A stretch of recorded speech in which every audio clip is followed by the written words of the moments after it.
So we have this niche in our basement, and what used to be in it is this one audio tower, and on that audio tower was this one piece of audio equipment. It was a little bit awkward, and so I decided I wanted to do a built-in desk with a couple shelves above, and so that's what I'm working on here. And I'll go ahead and show you some of the things I did to build it. Okay, so what I did is I built a U-frame around a frame that I attached to the wall to give this the floating shelf look. Now I have to say, I think that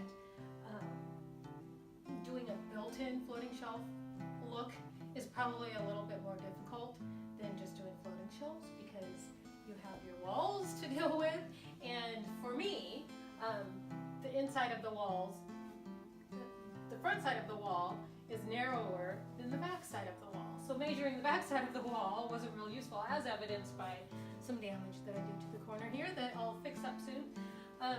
Anyways, so let me show you what this looks like underneath. Just slide that out, and I have, let's see how that's a U shape.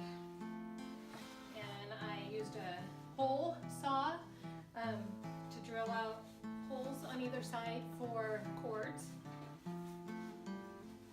The one video component we have plugs in at the bottom here, and so the plan is to run it up and have it sit on the shelf here. So we'll see how that works out. Anyway, so I started with 2x2 rough cut, and I measured where the studs are. I found my studs, and I measured where they were and marked those first, and then I went back and put in a couple of brackets, and I used the Craig jig to attach those brackets. Now the side brackets, on the first one, I went ahead and attached them before I brought it down, but the one up above doesn't fully go against the wall, because again, the walls aren't perfectly straight, and you know, this bracket up here is different than this bracket. So for this one, I came down and I attached this piece with these two brackets coming out, and then I went in and attached these two, first with the Craig jig to the 2x2 on the back, and then with a screw into the sidewall on both sides. Okay, now the other thing about this is normally when you build a floating shelf, your bracket would fit perfectly inside your U, right? Well, in this case, when you go to Home Depot or Lowe's or wherever, when you go to the big box stores, you're not going to find the perfect cuts, and I don't have a table saw. So I ended up using a 1x4, which actually is 3/4 inch by 3.5 inch. And so this U is a little bit wider than the bracket to fit over it. If you have a table saw, that's probably the better way to go, but I'm working with what I got. And so I glued a couple little extra pieces of wood underneath here so that I can screw into the bottom, so that would be the right thickness to screw into the bottom for stability. Because since this isn't a true floating shelf, I don't have ends on it, right? Because I needed it to go over my end brackets. I really needed those to screw into the wall. So just having nails or pocket hole screws here and hanging this up like that, that means only the front part is supported and the back part would just be hanging, right? Well, I want to be able to screw up on those just to give it a little more stability. What else can I tell you about these? These boards, it may look like one piece, but this is actually two pieces. These are 1x6s, which is actually 3/4 inch by 5.5. So I attached two 5.5 boards together using the Craig jig. The Craig jig holes are on the inside, and I did that with both. And then I attached the front piece. I attached it to this piece using the Craig jig, and then I couldn't get the drill in to do Craig jig on this side, so on that side I used the nail gun. and you can kind of see those nail gun holes. All right. Now, as far as these holes go for the quartz, they do make grommets that you can fit into those, but I haven't found one that's 4 inches deep, so I may just leave it at that. I did sand them out good.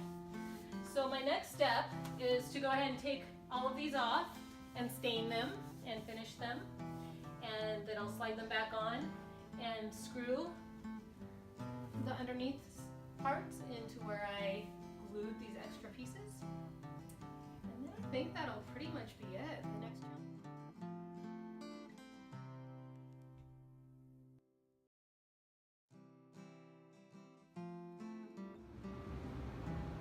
So I'm ready to start staining my shelves, and I'm going to start out with just a mixture of tea. What this is just plain old Lipton tea bag steeped. Take the tea bags out, and then I will use a rag to spread the tea on.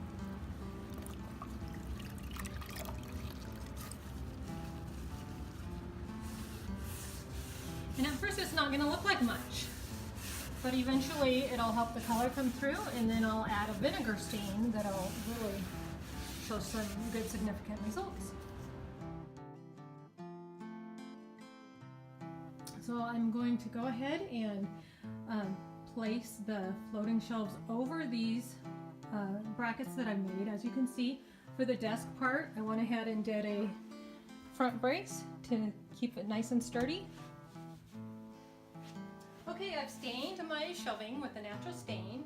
I did go ahead and spray polyurethane on top. I did 3 coats to make it extra durable. I usually don't like to use toxic stuff like that, but I did go ahead and do that, and I let it sit out in the shop for a few days to air out good. This is not quite a floating shelf because I don't have ends on it. Now, if I had ends on it, then the bottom board would be supported by that end. But since I don't, I'm going to go under the bottom part so that it's more than just this front nail holding it into place. This is a super snug fit. I have beat up my walls quite a bit with this project, so I'm gonna have to come back and do some touch-up paint for sure. These should ideally just slide right over the brackets.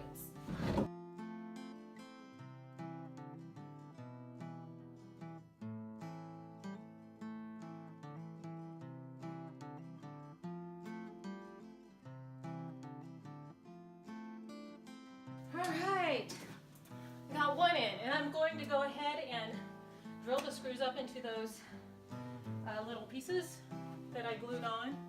It's in the same spot as this, so I'll just know exactly where to put it. And I like to use these Deck Plus screws. These are 2-inch screws. I love them because they are self-tapping, and they're kind of a copper color, so they're not going to stick out like a sore thumb.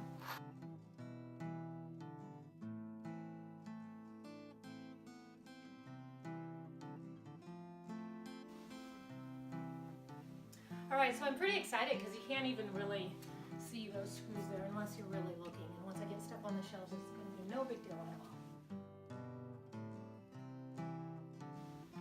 I'm just using 2 screws in the underneath. They are stabilized with nails in the front. And then I'll have the 2 screws in the back. And that should hold it in place pretty good. And if I ever have to take it down, I can just take those 2 screws out.